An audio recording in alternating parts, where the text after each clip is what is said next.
My boss thinks I care more about his deadline than the love of my life. My husband Jay had just fallen into a medically induced coma. I was sitting in the ICU holding his hand when my boss Walter texted me. Heard about the accident, but Jay is the one in the hospital, not you. I expect you at the Sullivan client presentation tomorrow at 9. Don't let your personal life affect your professional commitments. I stared at the message in disbelief. Jay had eaten an unwashed strawberry straight from the packet 3 weeks earlier. A slug crawled over it and carried a parasite that traveled to his brain. The doctors didn't know if he'd ever wake up. I texted Walter back that I was using my emergency family leave. He responded, "That's for parents and children. Spouses don't qualify. See you tomorrow." The next morning, my phone rang at 8:45 a.m. Walter. I let it go to voicemail. He called again and again and again, 14 times in 20 minutes. Finally, a text. "Your absence has been noted. The Sullivan account is now at risk. I hope your husband's nap was worth your career." 2 days later, Jay's doctors told me they needed to perform emergency surgery to relieve pressure on his brain. I was signing consent forms when I heard someone say my name. Walter was standing in the ICU doorway in a 3-piece suit, holding a laptop bag. "Since you won't come to the office, I brought the office to you." He walked right past the nurse's station like he owned the place. "The Sullivan presentation needs revisions. I printed the deck so you can review it while you wait." I stared at him. "My husband might die on that operating table. Then you'll have plenty of free time after, won't you?" A nurse finally escorted him out, but he left the presentation folder on Jay's empty bed. I filed a complaint with HR the next morning. Priscilla Vance, our HR director, called me back that afternoon. She said she understood my frustration, but Walter was actually trying to help me. "He's advocating for you," she said. "The Sullivan account is worth $2 million.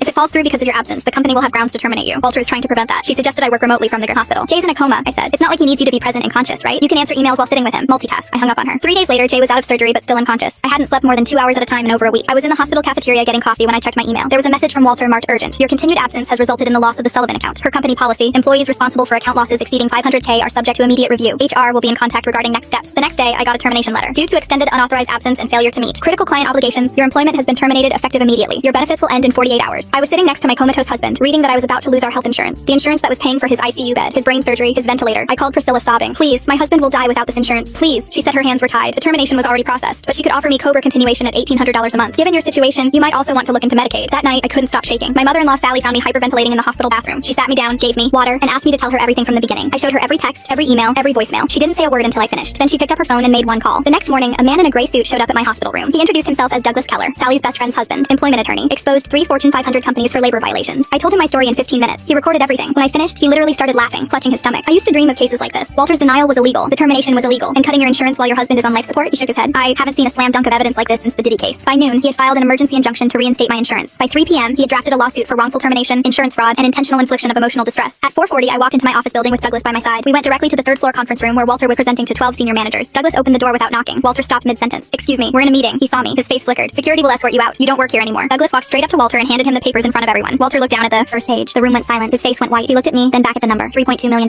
"This is, you can't." "I can," I said, "and I am." I walked out without another word. 12 senior managers watched me go. By end of day, he was fired, and I was rehired with a $250,000 compensation if I agreed to not sue. 3 weeks later, Jay woke up. Did I miss anything? I laughed for the first time in a month. "I'll fill you in later."